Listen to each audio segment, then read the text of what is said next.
자, 교재 페이지 1페이지로 갑니다. 1페이지. 1페이지. 민법의 체계. 자, 이제 흑판 봐봐요. 첫 번째 우리가 배워될 10문제에 나오는 민법 총칙이죠. 민법 총칙은 법률행위 배웁니다. 법률행위. 그래서 첫 번째로 배울 게 법률행위. 법률행위 하면 계약 생각하세요. 계약. 의사표시 2개로 오는 게 계약이거든요. 그래서 계약을 법률행위라고 해요. 자, 법률행위 필수 요소 반드시 의사표시가 있어야 돼요. 자, 두 번째로 총칙에서 배우는 게 의사표시. 세 번째가 내가 계약하지 않고 바쁘니까 남을 시킵니다. 이걸 대리시킨다고 그래요. 그래서 대리제도, 이게 세 번째로 배워요. 대리. 지금은 제목만 들어도 돼요. 아, 저런 게 있구나. 그 다음, 결국 총칙은 이 법률행위 계약이 유효냐, 무효냐 싸움이에요. 그래서 여기서부터 유효, 무효가 계속 나와요. 무효, 무효, 무효. 언제 법률행위가 무효가 되는지. 결국 민법 총칙은 법률행위 유효, 무효 또는 언제 취소할 수 있느냐. 이 싸움이에요. 무효 취소 싸움입니다. 무효 취소를 배워요. 그다음 마지막으로 법률행위 할 때 그냥 주지 않고 조건, 단서를 달아요. 이걸 조건, 또 날짜를 정해요. 기한이라고요. 조건, 기한. 그래서 총칙은 5파트. 법률행위, 법률행위 필수 요소 의사표시. 법률행위를 내가 하지 않고 남을 시킨다 대리. 그 다음 법률행위가 유효, 효력이 있는 게 아니라 효력이 없어요. 없을 무 되게 중요해요. 무, 없을 무. 유, 있을 유. 있다 없다 싸움이죠. 유효냐 무효냐 싸움. 그 다음에 유효지만 어떤 경우 취소할 수 있어요. 그래서 무효 취소. 그 다음에 법률행위 그냥 하지 않고 조건을 단다. 조건 기한. 이게 우리 총칙에서 배울 내용이에요. 이제 할 거예요. 결국 총칙은 법률행위가 유효냐, 무효냐, 또는 언제 취소할 수 있느냐. 유효, 무효, 취소. 이 싸움이다. 기억하시면 돼요. 물권법. 물권법은 물권 총론이 있고 물권 강론이 있어요. 자, 강론에서 7가지 물권을 배워요. 7가지. 그중 첫 번째, 점유권이라는 걸 배워요. 물건을 가지고 있으면 점유권을 줘요. 나중에 배울 거예요. 지금 제목만 들어봐요. 두 번째로 배울 게 아까 언급했던 소유권이죠. 물권에서 가장 중요한 게 소유권입니다. 소유권. 그래서 내 물건을, 내 아파트를 내가 살고, 세받고, 처분할 수 있는 3가지 힘이 있는 권리, 소유권. 자, 그런데 소유자가 아파트를 내가 살지 않고 남에게 사용하게 할 수가 있어요. 소유자 대신 남이 물건을 사용할 수 있어. 소유자 대신 남이 사용 수익한다 해서 용익물권이라고 해요. 사용 수익할 수 있는 물권. 사용용 이익이자 사용 수익의 준말이 용익이에요. 사용하고 수익을 얻어요. 이 물권 3가지가 있죠. 지상권, 지역권, 전세권. 그래서 사용하는 물권, 용익물권에는 지상, 지역, 전세권이 있다. 나중에 자연스럽게 알게 돼요. 그 다음 채권, 돈 빌려주고 은행이 저당권을 잡죠. 이게 채권, 담보를 위한 물권, 담보물권이라고 해요. 담보물권은 돈을 안 갚으면 은행이 처분해버려요. 그래서 처분 권능을 승계받아요. 유치권하고 저당권이 있어요. 결국 점유권, 소유권, 지상지역, 전세권, 유치권, 저당권. 자, 한번 따라합니다. 점유권. 뱉어야 돼. 소유권, 지상지역, 전세,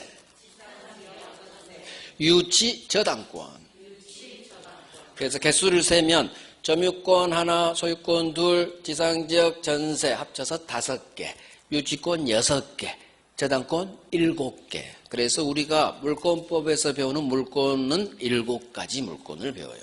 7가지. 그 다음 물권 총론. 자, 민법 총칙도 있고 물권 총론이 있죠. 모을 총자예요. 뭘 모으느냐? 강론에 있는 공통분모를 뽑아내서 이론화해서 정리하는 게 총론이에요. 결국 민법 총칙은 각 칙에 해당하는 물권법, 채권법, 친족 상속법에서 공통분모를 뽑아내서 민법 총칙이 규정한 거예요. 그중 우리는 법률행위를 배우는 거예요. 총칙은 원래 우리 시험범위 아닌 게 권리를 배워요. 권리의 주체, 권리의 객체, 그딴 걸 배워요. 그중 권리 변동에 관한 법률행위만 우리 시험범위예요. 그래서 총이란 것은 각 칙에 있는, 강론에 있는 사항의 공통분모, 점유권부터 저당권에 있는 공통분모를 뽑아내서 모을 총, 이론화하는 내용을 총칙 또는 총론 그래요. 그래서 항상 총론, 강론 이런 시스템으로 가요. 이게 독일법 체계, 독일법. 자, 그럼 총론에서, 물권 총론에서 뭘 배우느냐? 첫 번째, 물권의 객체, 물건을 배워요. 물건, 부동산, 동산. 그다음에 물권은 어떤 종류가 있는지 이거요, 이거. 점유권부터 저당권까지. 물권은 법이 딱 정해버려요. 이걸 물권은 법이 정한 대로 움직이세요. 물권 법정주의라는 단어를 만나요. 그다음 물권이 가진 힘. 항상 민법에서 가장 중요한 건 힘이에요. 힘. 당신은 어떤 힘이 있어요? 힘력, 효력, 힘력. 어떤 힘을 주느냐? 여기서 물권적 청구다. 누군가 내 소유하는 물건을 침해가 들어오면 나가세요, 돌려주세요 할 수 있는 물권에서 나온 힘, 물권적 청구권을 배워요. 그 다음 두 번째 파트가, 총론 두 번째 파트가 물권, 소유권이 변동돼요. 가백을한테 아파트 팔았죠. 그러면 을이 소유권 취득하겠죠. 소유자가 가백에서 을로 변동됐다고요. 그래서 소유권과 같은 물권이 주인이 바뀌어요. 이걸 변동됐다고 그러고, 여기서 매수인이 갑으로부터 아파트를 사면 자기 앞으로 이전 등기를 박아야 돼요. 그래야 소유권을 취득해요. 그래서 아까 했던 공시, 누가 소유자인지 보여줘야 되겠죠. 그 공시 제도로서 등기를 배워요. 그 다음에 마지막으로 소유권 같은 물건이 언제 소멸하는지, 소멸. 그래서 물권 변동과 등기. 자, 이렇게 해서 물권법을 외워요. 그 다음 계약, 물권 변동과 등기에서 가장 중요한 하나는 계약과 같은 법률 행위를 통해서 매매했죠. 소유권 취득. 하나는 상속.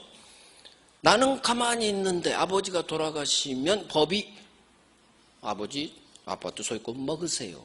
법률 규정으로 소유권을 취득해요. 이게 바로 186조, 187조예요. 그래서 부동산 물권 변동, 권리 변동이 일어나는 원인은 두 가지가 있는데, 매수인, 너 어떻게 소유권 취득했니? 을한테 물어보면 을은 그래요. 저 갑으로부터 샀어요. 등기 박았어요. 이게 법률행위예요. 계약과 같은 법률행위를 통해서 소유권 취득. 하나는 상속인이에요. 상속인은 계약하지 않았어, 아버지하고. 근데 아버지가 돌아가시면 법이 상속 1순위, 직계비속, 배우자 공동으로 소유권 드세요. 법이 소유권을 먹여줘요. 이게 법률이죠. 그러니까 권리 변동, 소유권 취득이 일어나는 원인은 두 개예요. 하나는 계약을 했거나 법률행위, 하나는 법률행위 안 했는데도 법이 소유권을 먹여줘요. 하나는 법률행위, 하나는 법률규정. 해당 법조문이, 법률행위에 관한 법조문이 186조, 법률규정에 관한 법조문이 187조예요. 제가 조문 숫자는 거의 얘기하지 않는데 이 조문 숫자는 1년 내내예요. 186조, 187조. 외우세요. 외우면 편해요. 186조, 7조가 점유권부터 저당권까지 계속 나오거든요. 그래서 186조 하면 법률행위 등기해야지. 187조 하면 법률규정 등기 필요 없거든요. 그래서 186조, 7조는 되게 중요한 법조문이다. 물권법에서 가장 중요한 조문이 이 조문이에요. 186조 법률행위, 187조 법률규정. 그래서 조문 숫자를 얘기해요. 자, 이제 계약법 봐야죠. 먼저 계약법은 동네를 파악해야 돼. 주소.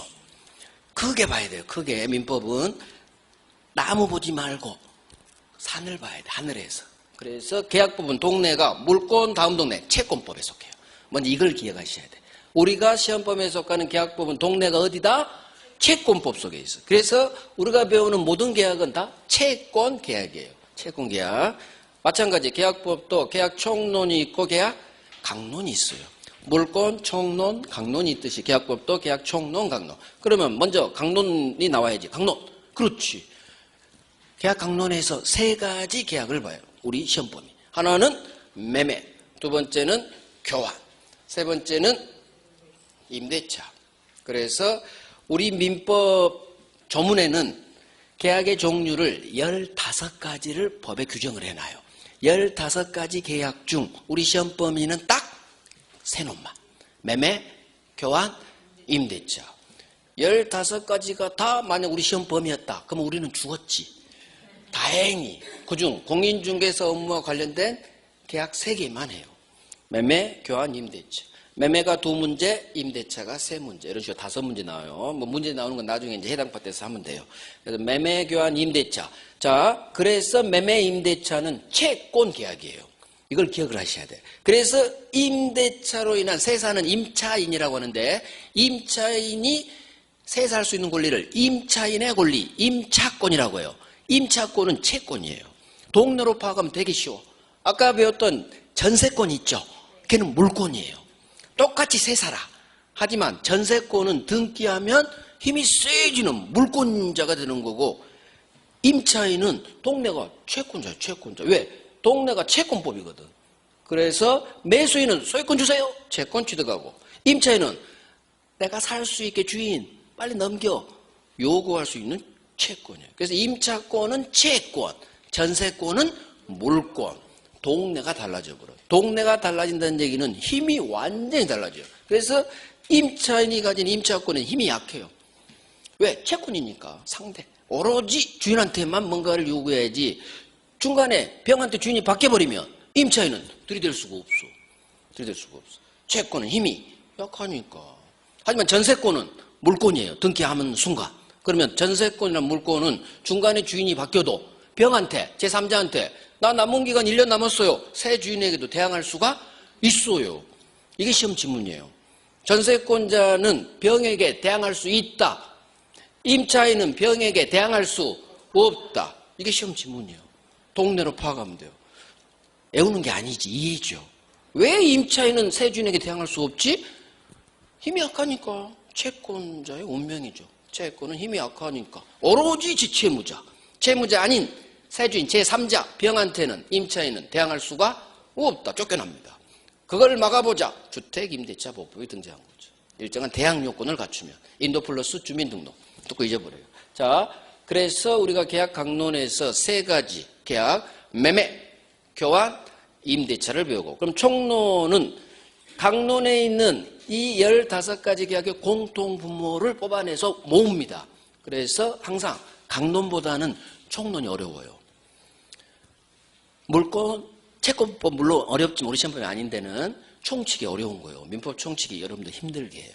원래 총자 붙어있는 동네가 추상적 이론이거든요. 강론은 법 조문이 많아. 우리 시험 대상이, 공부 대상이. 법 조문은 어려운 법 조문도 있지만 대개는 읽으면 무슨 말인지 알거든요. 근데 총론에 기재된 우리 기본서 내용은 읽었는데도 뭔 소리인지를 몰라요. 그래서 총론이 좀 어려워요. 민법 총칙이 물권법 계약법보다 더 어렵게 느껴질 거예요. 총칙이 원래 그래요. 자, 계약 총론에서 첫 번째, 이 계약이 어떻게 성립하는지. 자, 계약을 총칙에서는 법률 행위라고 한다고 했어요. 자, 이와 같은 계약은 반드시 의사표시가 2개가 있어야 돼요. 갑의 의사표시하고 상대방 을의 의사표시. 갑이 을한테 너 내 아파트 5개 살 거야? 이걸 청약한다고요. 청약은 의사표시예요. 계약 아니에요. 청약이라는 의사표시와, 그럼 우리 고민하겠죠? 갑 아파트를 사마로, 자, 결정했어요. 오케이, 살게. 이게 승낙한다는 의사표시예요. 결국 청약이라는 의사표시하고 승낙이라는 의사표시 2개가 서로 합치되면 계약이 성립됐다고요. 그래서 계약은 반드시 의사표시 2개가 있어야 돼요. 2개. 이걸 이제 민법 총칙 법률행위 종류 파트에서 할 거예요. 이번 입문과정에서는 제가 안 하고 12월부터 할 거예요. 그래서 계약은 어떻게 성립하느냐, 이걸 먼저 보고, 청약이라는 의사표시와 승낙이라는 의사표시, 갑과 을의 의사표시 2개가 서로 합치되면 계약이 성립한다. 매매든 교환이든 임대차 계약이든 공통분모예요. 그래서 계약과 같은 법률행위가 되려면 반드시 의사표시가 있어야 돼요. 의사표시. 이제 나중에 총칙에서 배웁니다. 2번째 볼 게 쌍무계약의 효력이에요. 자, 쌍무계약. 지금은 몰라도 돼요. 매매계약, 교환계약, 임대차 계약은 다 쌍무계약이라고 해요. 자, 쌍무가 뭐냐? 쌍둥이. 양쪽 모두 채무가 있구나. 이게 쌍무계약이에요. 방금 법률 용어는 이 단어에서 이해를 해야 돼요.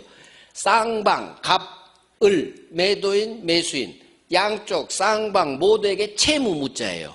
그래서 갑도 을도 모두 채무가 있구나. 이게 쌍방, 당사자 모두에게 채무가 있는 계약, 이걸 쌍무계약이라고 해요. 그러면 매매교환 임대차는 쌍무예요. 아까 봤죠? 매도인은 소유권 줄 채무, 매수인은 대금 줄 채무. 교환은 듣기만 해요. 나중에 어차피 할 거니까. 교환은 재산권 주고 재산권으로 받아요. 그러니까 건물하고 건물끼리 교환하는 거예요. 반대급부가 매매는 반드시 돈이어야 돼, 돈. 하지만 교환은 반대급부가 같은 건물이에요, 소유권. 그래서 재산권 주고 대금 주고 매매. 교환은 재산권 주고 같은 재산권 주고. 임대차는 사용케하고 월세 주고. 이 임자는 무슨 임자일까요? 대차는 빌려주는 계약이야. 빌려줄 때 빌릴 차. 아까 금전 소비대차 들어봤죠? 돈 빌려주는 계약이고 임대차는 물건 빌려주고 임료해 준 말이에요. 임료, 요금. 세 살곧 월세 주는 거예요. 차임 임자예요. 그래서 임대차는 사용수익케하고 세입자는 차임 주고 재산권 주고 대금 주고 매매 재산권 주고 같은 재산권 주고 교환 사용수익케하고 차임 주고. 그래서 서로 둘 다 줄 쌍방 모두 채무가 있다. 그래서 우리 시험범위인 매매교환 임대차는 다 쌍무계약에 속해요. 나중에 자연스럽게 알게 돼요. 지금은 처음 들어서 낯설 뿐이야. 근데 자꾸 반복해야 이게 익숙해져요. 자, 그러면 이와 같은 매매교환 임대차와 같은 쌍무계약에는 어떤 힘, 효력이 있느냐. 세 가지를 배워요. 첫 번째, 동시행의 항변권. 지금 제목만 들을 거예요. 두 번째, 위험부담이라는 게 있어요. 세 번째, 제3자, 병을 위한 계약을 갑각을 해요. 이걸 3자를 위한 계약 그래요. 나중에 할 거예요. 그 다음 마지막으로 계약총론에서 계약 해제를 배워요. 해제, 의사표시. 상대방이 채무를 이행하지 않으면 계약을 쪽내야죠. 자, 우리 돈을 안 줘. 5억에 팔았는데. 그러면 갑은 하염없이 기다린다, 쪽내고 다른 사람한테 판다. 쪽내고 다른 사람한테 팔아야죠. 하염없이 돈 줄 때까지 기다릴 수 없잖아. 그때 이 계약을 끝내는 의사표시를 해제한다고 그래요. 그래서 해제는 오로지 계약에서만 나와요. 계약 해제, 계약 해제 이렇게 읽으시면 돼요. 그래서 상대방이 채무를 이행하지 않으면 계약을 끝낼 수 있는 힘, 이게 해제합니다. 해제합니다. 의사표시. 의사표시 하나로 바로 법률행위 돼요. 해제권. 이런 걸 형성권 그래요. 나중에 할 거예요. 그래서 계약법이 이렇게 구성되어 있어요. 동시행항변권. 동시행합시다! 라고 할 수 있는 항변권. 위험부담. 어떤 위험이 있는데 갑하고 을 중 누가 부담하느냐. 위험을 누가 부담하느냐. 위험부담. 3자를 위한 계약은 갑과 을이 계약했지만 누군가 병을 위한 뭔가 계약인가 보구나. 느낌이 왔어. 느낌이. 단어 자체로 잘 모르겠지만 그래 누군가를 위한 계약인가 보지 뭐. 뭐 위험이 있는데 누가 부담하는지인가 보지 뭐. 동시 이행합시다 라고 들이댈 수 있는 항변할 수 있는 권리인가 보지 뭐. 느낌만 가지면 돼요. 나중에 이제 자세히 배워요. 총론이 조금 어려워요. 계약법은 좀 어렵습니다. 이해가 많이 필요해요. 민법 총칙하고 특히 계약 총론이 조금 이해를 해야 돼. 이해를. 판례도 많고요. 원래 총론이 판례가 좀 많아요. 각칙보다는. 각칙은 조문이 많고 우리 공부 대상이. 총론, 총칙 동네는 조문은 작고 법조문은 작은 대신 이론하고 대부분 판례가 좀 많이 튀어나와요. 네, 차차 할 거예요. 자, 이게 우리가 공부해야 될 민법이에요. 총칙, 물권, 채권. 이제 체계를 잡았죠. 그게 1페이지 쭉 있죠. 총칙, 교재 봐요. 이제 총칙, 물권법, 총론 있고 강론 있고, 그 다음에 계약법, 총론 있고 강론 있고, 특별법에서는 아까 봤던 5가지 주택, 상가, 가등기담보법, 집합건물법, 부동산, 실명법 이렇게 해서 우리가 민법 및 민사특별법을 앞으로 이제 1년 동안 공부할 거예요.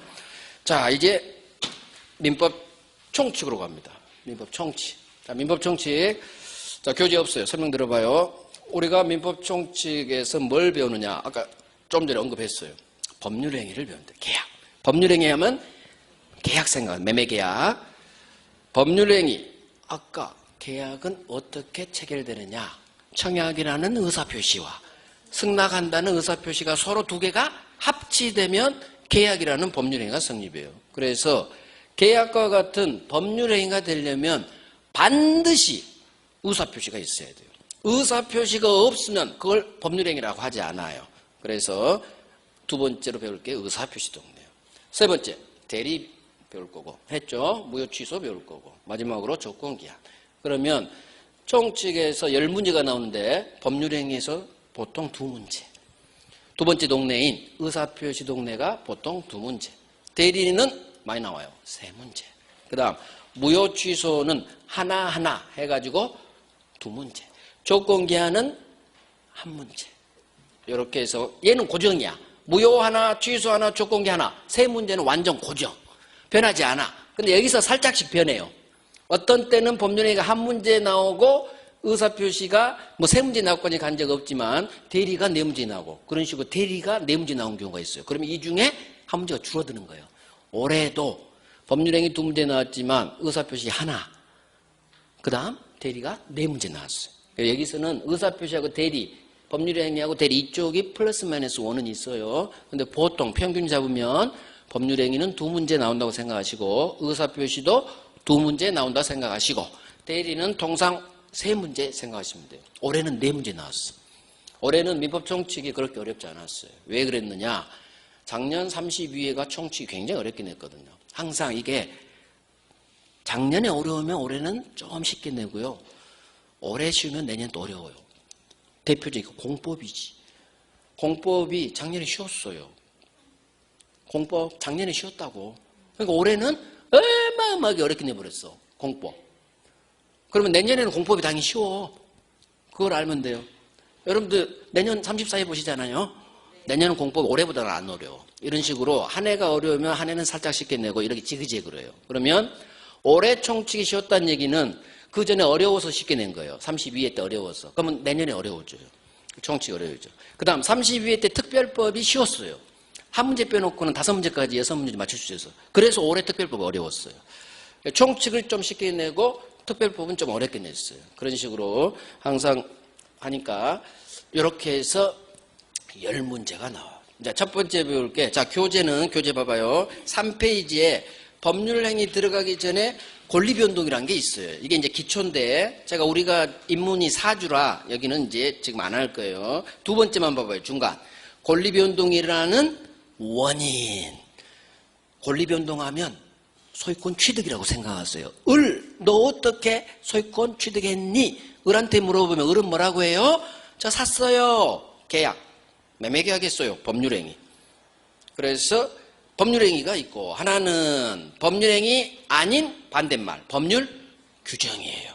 아까 186조, 187조 기억나죠? 거기야 거기. 그래서 물권법에 있는 점 모아서 민법 총칙에서 이렇게 나오는 거예요. 물권 변동의 원인이나 권리 변동의 원인이나 같은 말이에요. 그래서 소유권 취득과 같은 권리를 취득하게 된 원인은 하나는 저 계약했어요. 법률행위. 하나는 저 법률행위 하지 않았지만 아버지가 돌아가시니까 법이 상속하래요. 법률 규정이에요. 그래서 하나는 법률행위, 하나는 법률 규정. 12월 달에 이제 자세히 갈 거예요. 자, 넘겨요. 이제 여기서부터 할 거예요. 여기서부터. 자, 그래서 이제 법률행위를 배울 건데, 자, 봐요, 이제. 흑판 봐요. 페이지는 4페이지를 딱 펼쳐 놓으시고, 여기서도, 자, 이제 봐요. 2문제가 배정된 법률행위, 뭘 공부해야 되느냐? 일단, 우리가 뭘 공부해야 되는지 일단 알면 좋아요. 목차. 일단 법률행위 개념. 법률행위란 반드시 의사표시가 있어야 돼. 이걸 법률행위란 의사표시를 필수 불가결의 요소로 한다. 반드시 의사표시가 있어야 법률행위가 돼요. 이건 외웁니다. 법률행위 계약이 되려면 반드시 의사표시 있어라. 자, 외워주시면서 이해합니다. 매매계약 생각해요. 청약이라는 의사표시와 승낙이라는 의사표시가 합치되면 계약이 성립하고 계약을 법률행위로 한다겠죠. 의사표시 2개가 모인 게 계약이거든요. 그래서 이건 이해고. 그래서 이런 거 어느 정도 처음에 훈련해 줘야 돼요. 그래서 반드시 법률행위가 되려면 필수 요소로 의사표시가 있어야 돼요. 따라서 의사표시가 없으면 법률행위가 되지 않아요. 자, 의사표시가 뭐냐? 내 속마음인 의사를. 작품 봐봐요. 제가 손가락 가리킬 때 이를 봐야 되는 거야. 내 속마음인 의사를 겉으로 표시한 거. 이게 의사표시예요. 내 속에 가지고 있는 마음, 의사를 상대방에게 표시했다. 너 내 아파트 살래? 청약이라는 의사표시. 내 속마음을 표시했지. 이게 의사표시. 그래서 계약과 같은 법률행위가 되려면 반드시 의사표시가 있어야 된다는 거. 여기서 중요한 단어는 그래서 의사표시에 제가 밑줄이 들어가죠. 법률행위 필수 요소, 의사표시. 자, 의사표시에 따라 계약 법률행위 되니까 내가 원한 대로 효과가 발생하겠지. 지가 원해서 계약한 거죠.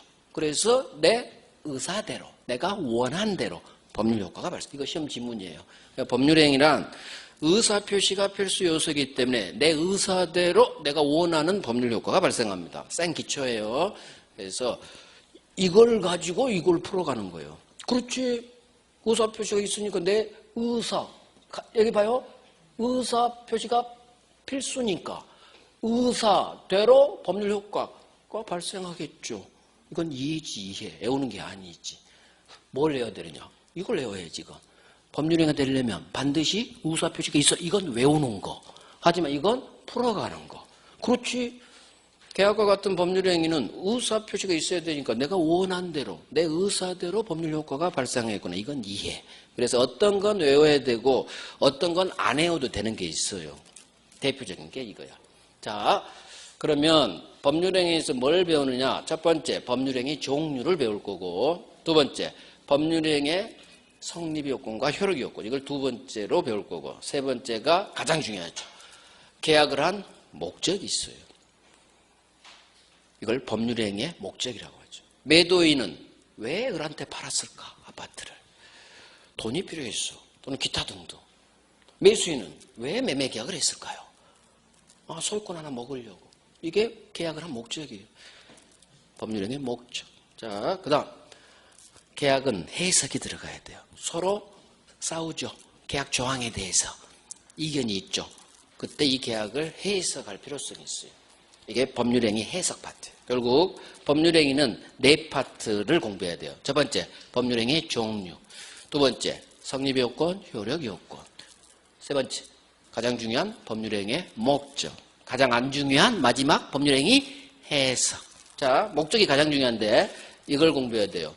법률행위 계약 목적은 확정할 수 있어야 되고 실현 가능해야 되고 법에 적합해야 되고 적법해야 되고 마지막 네 번째 사회적 타당성이 있어라. 자, 따라합니다. 가장 중요하니까 확정할 수 있어야 되고 실현 가능해야 되고 법에 적합해야 되고 사회적 타당성이 있어라.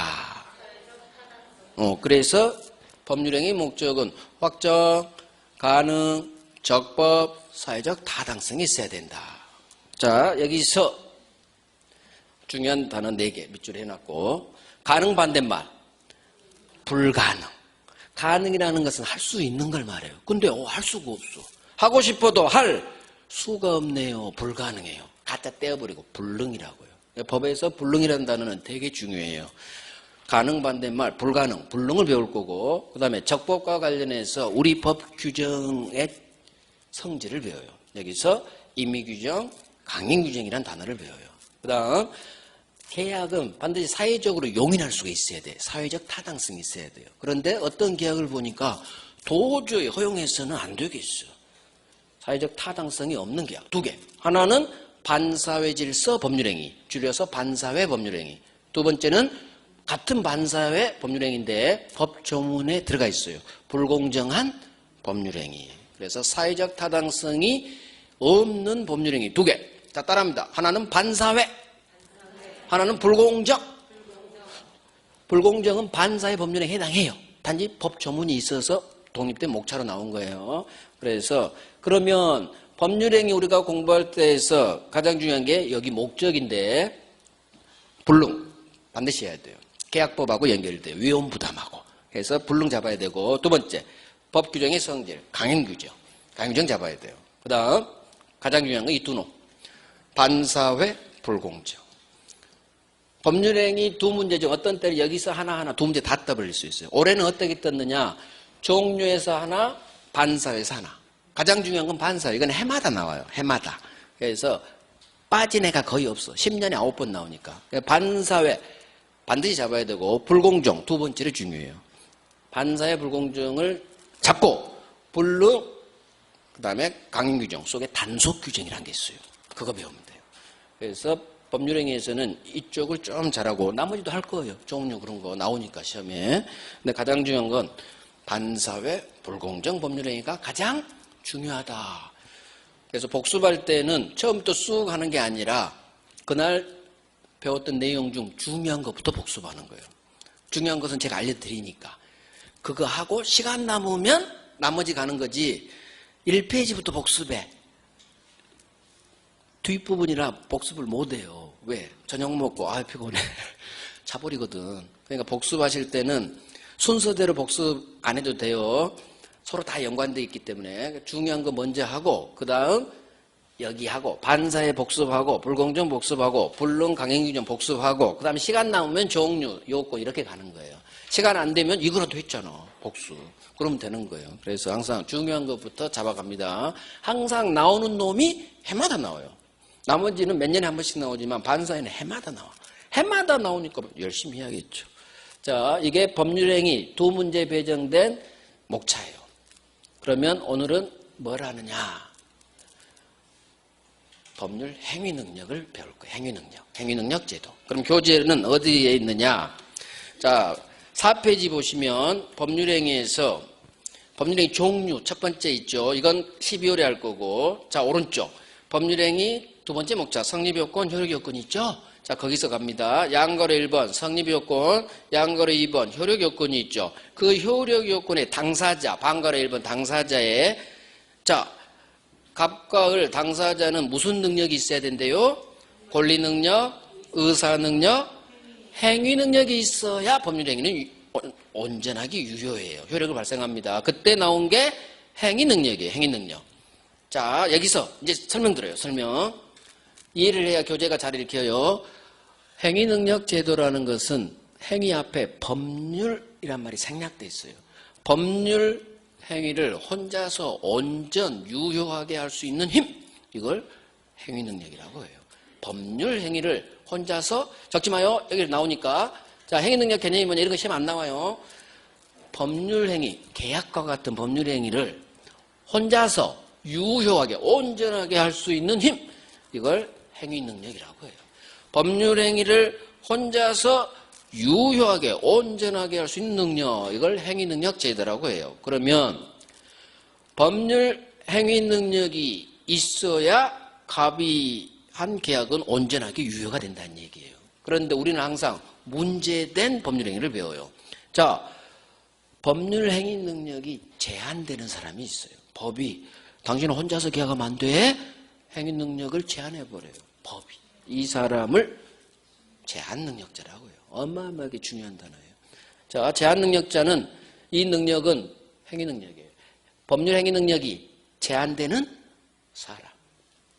제한 능력자가 뭐예요? 행위 능력이 제한되는 사람. 놈자예요. 이게 제한 능력자예요. 그러면 우리 법은 누구를 혼자서 마음대로 그냥 못하게 만들었느냐? 세 놈이 있어요. 제한능력자는 세 사람이 있는데 첫 번째 어린 놈, 미성년자예요. 자, 이것도 한자예요. 성년, 어른이죠. 만 19세. 만 19살이 되면 우리나라는 어른으로 해줘요. 성년. 그런데 미죠. 못 미쳤다는 얘기지. 아직 성년, 어른이 되지 못한 자, 미성년자예요. 미성년자. 미성년자라고 하죠. 그래서 만 19세 미만자, 미성년자는 혼자서 계약 못해요. 부모님, 법정 대리인의 동의를 얻어서 하거나 아니면 부모님이 대신 대리로 해줘야 돼요. 그래서 미성년자 같은 어린 사람을 위해서 나온 제도예요. 왜? 5살짜리가 계약하면 상대방 어른한테 휘둘릴 수 있잖아요. 그래서 부모님 도움받아라. 이건 제한력 제도는 말은 제한이지만 이 사람을 위한 제도예요. 어린 놈, 너 어른한테 사기당하니까 부모 도움받아. 혼자서 하지 말고 법정 대리인 동의받아서 하거나 또는 아버지 보고 하라고 해. 이게 행위능력 제도예요. 결국 우리 법은 행위능력이 제한되는 제한능력자를 무조건 보호해줘요. 무조건. 어린 새싹 보호해줍니다. 그래서 미성년자 무조건 보호해줘요. 현재는 뭔가 잘못했지만 개선될 여지가 있으니까. 그래서 이걸 기억해요. 제한능력자 관련 시험 지문이 나오면 무조건 이놈한테 좋은 지문이면 맞는 지문이고 이놈한테 불리한 지문이다. 뭔가를 못하게. 그러면 X 지문이에요. 무조건. 이게 찍는 요령이에요. 그래서 제한능력, 미성년자 관련 지문이 나오면 무조건 이놈한테 도움되는 지문이면 맞는 지문. 근데 이놈한테 뭔가를 못하게, 피해를 보게. 그러면 X 지문이에요. 그런 느낌을 가지고 공부하면 돼요. 첫 번째, 행위능력이 제한되는 사람을 미성년자라고 하고, 두 번째, 말이 무지 어려워요. 자, 읽어봐봐요. 피성년 후견인 이렇게 읽어요. 피 이렇게 띄고 성년 후견인. 그럼 이것도 풀어가죠. 성년 어른인데 후견 뒤에서 볼견 어른인데 뒤에서 돌봐줄 사람이 필요해. 이게 피성년 후견이에요. 미성년자는 아직 성년 어른이 되지 안 된 사람을 말하고 피성년 후견인은 어른이에요. 어른인데 혼자서 계약하면 안 되겠어. 뒤에서 돌봐줄 후견인이 필요해요. 피는 당하는 사람, 당할 피자예요. 그래서 뒤에서 돌봐줄 사람이 필요한 사람. 이걸 피성년 후견인. 그러면 누구냐? 치매 노인 생각하시면 돼요. 어르신께서 치매가 걸리셨어.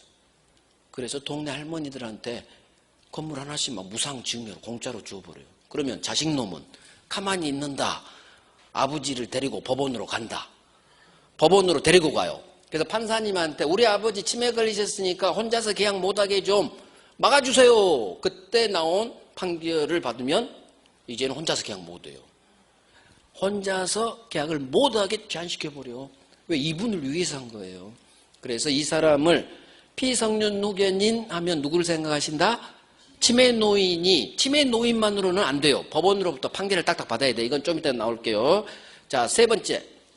또 읽어봐요. 피, 이렇게 띄어서 읽어야 돼. 피, 한정 후견인이에요. 자, 이 사람은 치매 노인처럼 완전히 맛이 간 사람이 아니라 한정적으로 후견인이 필요해요. 일부 영역에서만 뒤에서 돌봐줄 사람이 필요해요. 그래서 이 사람을 피한정 후견인이라고 해요. 마찬가지 이 피성년 후견인이나 피한정 후견인은 우리 시험 지문에 떠요. 어디서 뜨느냐? 대리에서도 대리. 그래서 해야 돼요. 우리 시험 범위가 아니지만 대리에서 이 단어들이 뜨기 때문에 제한 능력은 첫 번째 만 19세 미만 미성년자. 두 번째 법원으로부터 자식이 법원에 데려가요. 치매 걸리신 진단서 제출하고 우리 아버지 성년 어른인데 후견 좀 개시하도록 판결 좀 때려주세요. 성년 후견 개시 신청을 해요. 그러면 판사께서 기록 보고 진단서도 보고 아 이분은 혼자서 계약하게 하면 안 되겠구나. 그때 이 판결을 때려줘요. 성년인데 후견을 시작합니다. 선고 판결이죠. 이게 성년 후견 개시 판결이 떨어져야 비로소 피성년 후견이 되는 거예요. 치매 노인 자체는 제한능력자가 아니에요. 그 사람은 의사 능력이 없다고 그래요. 의사 능력이 없다. 나중에 할 거예요. 12월에. 그래서 피성년 후견이 되려면 이게 우리 시험지문에 떠요. 성년 후견 개시 선고 판결을 받아야 돼요. 성년 후견 개시. 이게 대리에서 법 조문에 있거든요. 그게 나와요. 대리권의 소멸사유로. 자, 피한정 후견인은 한정적으로 도와주는 걸 취약합니다. 한정 후견 개시 선고를 받으면 피한정 후견이 돼요. 결국 우리 민법이 정한 법률 행위 혼자서 계약하지 마세요. 후견인 도움 받으세요. 법정 대리인 부모 도움 받으세요.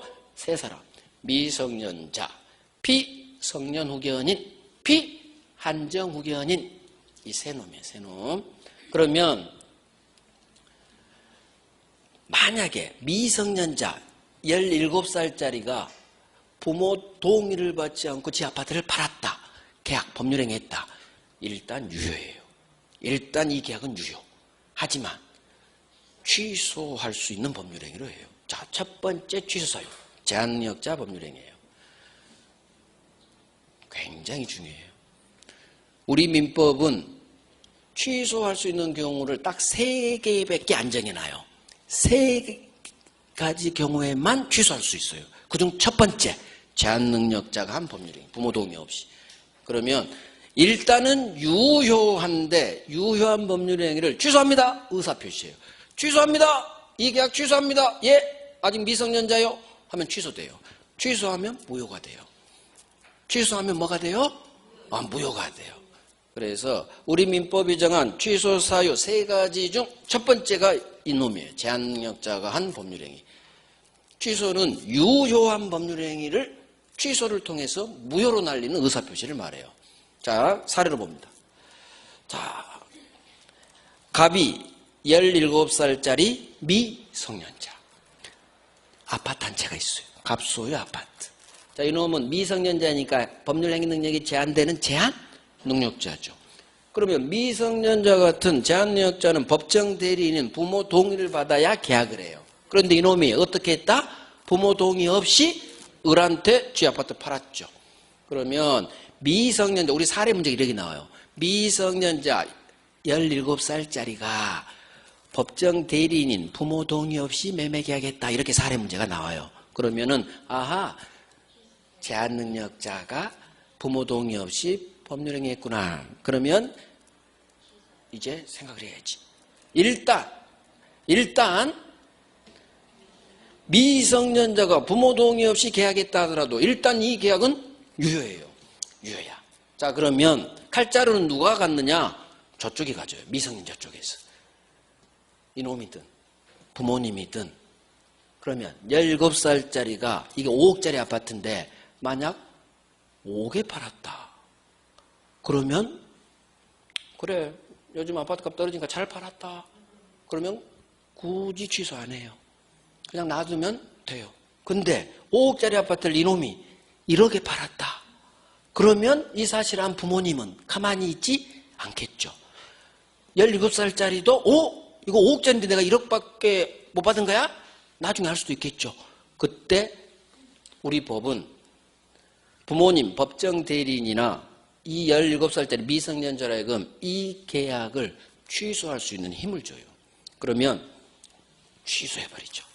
계약 체결을 5월 1일에 했는데 그 후 취소합니다. 이 계약을 취소합니다. 을한테 가서 나 이 계약 취소할게요. 저 17살짜리 미성년자예요. 그러면 을은 취소당하는 거예요. 안 돼! 을은 반항할 권리가 없어요. 취소라는 것은 이쪽에 단독 권한이에요. 상대방은 반대할 아무런 힘이 없어요. 그래서 오로지 취소는 이쪽이 결정하는 거예요. 취소할 수도 있고 취소 안 할 수도 있어요. 그래서 취소는 취소할 수 있는 법률행위라고 해요. 할 수 있다는 얘기는 할 수도 있고 안 할 수도 있다는 얘기예요.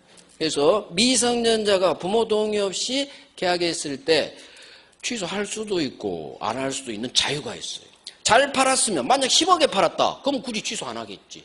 2배 받았으니까. 근데 싸게 판 거야. 그때 이제 취소항이 나와요. 그것도 싸게 팔아도 에이 됐어. 안 해도 돼요.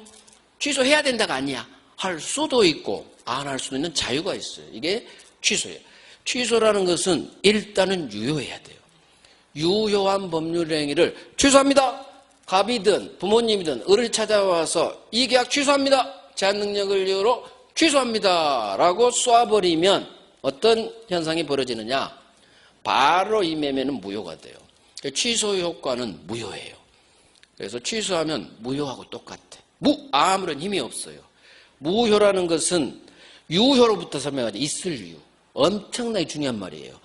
뭐가 있나? 효력이 있어. 법에서 력, 힘, 권리를 말해요. 이 계약이 유효한 얘기는 취소하기 전에는 을은 갑 소유권 주세요. 채권이 있고 등기 박았다. 소유권을 취득해요. 하지만 취소를 통해서 무효가 되면 아무런 효력이 없게 돼요. 효력이 없다는 얘기는 주세요 할 수도 없고 채권도 없고 소유권 등기 박아도 소유권도 없어요. 무는 무조건 없다. 유효는 있다. 소수로가 있다. 뭐가? 권리가. 그래서 유효는 채권 있다, 채무 있다, 소유권 있다. 무효는 채권 없어요, 채무도 없어요, 소유권도 넘어가지 않아요. 넘어갔어도 다시 복귀돼 버려요.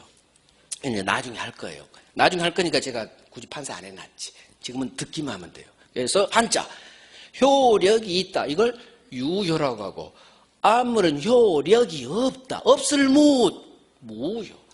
법에서 말하는 력, 힘은 권리 의무를 말해요. 그래서 취소하면 무효가 되는데, 그러면 언제부터 무효가 되느냐? 두 번째 문제. 7월 1일 날 취소했죠. 그러면 이 계약이 이때부터 무효가 되는지, 아니면 계약을 2달 전인 5월 1일 날 했으니까 처음 계약 체결한 이때부터 거슬러 올라가서 처음부터 무로 날려버리는지 법 조문이 있어요. 자, 취소한 때부터 이 계약은 무효가 된다? 아니면 거슬러 올라가서 갑이 계약한 2달 전으로 거슬러 올라가서 처음부터 무로 날려버리느냐? 둘 중 하나. 처음부터. 이게 소급의 의미예요. 앞으로 그림이 이렇게 나오면 처음부터. 취소한 7월 1일부터 무효가 아니라 언제부터? 계약 체결한 5월 1일자 거슬러 올라가서 처음부터 매매를 무로 날려버려요. 처음부터 기출 5번. 올해도 나왔어. 취소 효과 이 동네에서 나와. 아까 무효 취소 있죠? 거기서 나와요. 취소한 법률행위는 처음부터 무효가 된다. 올해 떴고 작년에도 떴어. 연타로 떴어요. 법 전문이에요. 이런 기본적인 게 나와요. 이런 거 무조건 맞춰야지. 어려운 건 틀리고 맞히는 문제는 맞추면 합격 점수 이상 나오는 거예요. 그래서 취소하면 취소한 때로부터 무효가 된다. X. 취소한 때로부터 무효가 아니라 거슬러 올라간다. 이걸 소급한다고 그래요. 한자로. 그러니까 앞으로 소급효가 있다 없다를 계속 만나게 되는데, 소급한다는 얘기는 행동한 때로부터 장래를 향해 효력이 생기는 게 아니라 거슬러 올려버려. 이 거슬러 올리는 거 언제로 올리냐? 계약 체결 당시로 올리는 거예요. 항상 취소는 나중에 하겠죠. 계약한 후 얼마 시간이 지나서 하지. 따라서 취소한 7월 1일부터 계약이 무효가 되는 게 아니라 아예 계약서 쓴 5월 1일자로 2달을 거슬러 올려버려요. 처음부터 무로 만들어버리는 게 취소의 효과. 다음 중 소급효가 인정되는 것을 골라라. 그러면 취소가 하나에 있죠. 그래서 소급 무효가 되거든요. 이건 외우는 거예요. 법 조문이니까. 이건 이해가 아니야. 법이 취소하면 취소한 때로부터 무효가 됩니다. 이렇게 규정한 게 아니라 처음부터, 이게 법 조문이에요. 취소한 법률행위는 처음부터 무효로 한다. 이게 법 조문이거든. 이건 외워야지. 법이 소급표를 뒀으니까. 그래서 외웁니다. 제가 외웁니다 하면 외우는 거예요. 취소하면 처음부터 무효, 소급 무효. 같은 말이야. 같은 말. 그래서 이런 거 외워두면 좋아요. 기출 5번이야. 올해 나왔고 32회 때도 연타로 나오고 합치면 이제 6번 나왔겠네. 올해까지 나왔습니다. 6번. 자, 이게 법률 행위 능력에 관한 제한 능력이었어. 그러면 교재 한번 봐봐요. 교재 방가로 중간 당사자 세 번째죠. 제한 능력자는 세 놈이 있어요. 첫 번째 미성년자, 두 번째 피성년 후견인, 세 번째 피한정 후견인. 자, 미성년자는 만 19세 미만자. 이해됐어. 피성년 후견인은 자식이 치매인도인 법원에 데리고 와서 법원 판사께서 무슨 판결을 때려요? 성년인데, 어른인데 후견을 시작합니다. 성년 후견 개시 판결. 그러면 피성년 후견인이 되고, 피한정 후견인은 한정적으로 후견 시작합니다. 한정 후견 개시 선고 판결을 받으면 각 피성년 후견인 피한정 후견인이 돼요. 자, 제한능력자의 법률행위는 부모 동의 없이, 이게 전제되어 있어요. 일단은 유효입니다. 일단은 유효. 하지만 취소할 수가 있다. 그래서 민법이 정한 취소 사유 세 가지 중 첫 번째, 제한능력자. 제한능력자 법률행위는 취소할 수 있다. 취소할 수 있다. 취소하면 언제부터 무효가 돼요? 처음부터. 거슬러 올라가. 갑이 계약 체결한 2달 전으로 5월 1일자로 처음부터 무효. 그래서 여기 제한능력부터 취소하면 처음부터, 여기가 별 3개예요. 별 3개. 이 3개 파트가 반드시 하셔야 돼요. 그래서 제한자 법률행위는 일단 유효지만 취소할 수 있다는 거. 그 다음에 취소하면 무효가 되는데 처음부터 이걸 소급한다. 소급이란 단어. 오케이. 자, 다음으로 볼 게 이제 법률행위 목적이죠. 이제 오늘은 여기까지. 그래서 교재를 보시면 그 밑에 3번 오른쪽 법률행위 목적이 있죠. 이제 이건 다음 주에 할 거예요. 그래서 다음 주에 반사회 불공정 할 거예요. 불능도 볼 거고 중요한 기초니까. 강행 규정, 임의 규정 그것도 볼 거예요. 그 다음에 아마 의사 표시로 갈 거예요. 이 교재는 2달짜리 교재예요. 12월하고 1월 2개월 과정 인문교재예요. 다른 학원들은 2개월 돌거든요. 근데 우리는 한 달만 돌잖아요. 그러니까 이 중 절반 기초를 할 거예요. 절반. 그래서 중간중간 안 하는 이유가 왼쪽 종류 제가 안 했잖아요. 처음부터 하다가는 뒤로 아예 못 해버리니까. 그래서 기초되는 사항을 4주에 걸쳐서 할 거예요. 중간중간 안 하는 거 언제 하느냐? 이제 12월 우리 본 과정 들어가죠. 3달 동안 차분이에요. 차분히. 물론 여기 교재는 기초니까 기본소통에서 훨씬 많은 걸 해요. 그때는 3달 동안 훨씬 자세해요. 그래서 1월 달은 민법총 측에서 가장 기초인 법률행위, 반사의 불공정, 기초 잡을 거고, 그다음 의사표시, 기초 잡을 거예요. 의사표시. 그다음 대리는 건너뛸 거고, 12월에 바로 해도 되고, 그다음 무효취소 개념 볼 거고, 그다음 물권법 기초 잡아줄 거예요. 물권법. 그러면 아마 4주가 갈 거예요. 그래요. 제가 당부드리고 싶은 말이 있어요. 결석하지 마세요. 결석. 책상에 3시간 앉아있는 게 쉽지 않거든요. 그거 훈련해야 돼요. 훈련하시고 결석하지 마시고 꼭 출석하시고 그 다음 너무 지금 공부 열심히 하면 안 돼요. 퍼져버려. 그러니까 지금은 가볍게 그냥 와서 그냥 듣는다. 고개 끄덕인다. 그런 마인드. 그다음에 가급적 자주 들으세요. 제 강의를. 누워서 집에서 누워서 들으세요. 쉴 때. 그럼 잠 잘 와요. 그래서 자꾸 들어. 산책하실 때도 듣고 대중교통 운전하실 때 듣고 자주 들으면 이해가 돼요. 이해. 그 다음에 단어가 익숙해져. 그러니까 안 외워도 외워쳐요. 그래서 어느 드라마를 10번 보면 막 다음 대사까지 기억나잖아요. 물론 10번 본 사람은 없지만 그런 식으로 자주 들으면 충분히 가장 좋은 방법 자주 듣고 따라하고 그렇게 가다 보면 외워쳐요. 외우는 공부하지 마시고 외워지는 공부하세요. 외워지는. 그러니까 열심히 하셔야 된다는 얘기예요. 단지 지금은 너무 또 힘쓰면 2월 달에 퍼져버려요. 그러니까 지금은 좀 살살 1년 길어요. 길고 기초 쌓으면서 천천히 가다 보면 나중에 어느새 OX가 골라져요. OX가. 그래서 저만 따라오면 민법에서 뭐 망하는 그런 건 없어요. 최소 민법 때문에 합격했다 그런 소리 많이 들으니까 문제는 여러분들이 저를 잘 따라오셔야 돼. 아셨죠? 그래요. 우리 다음 주에 봬요.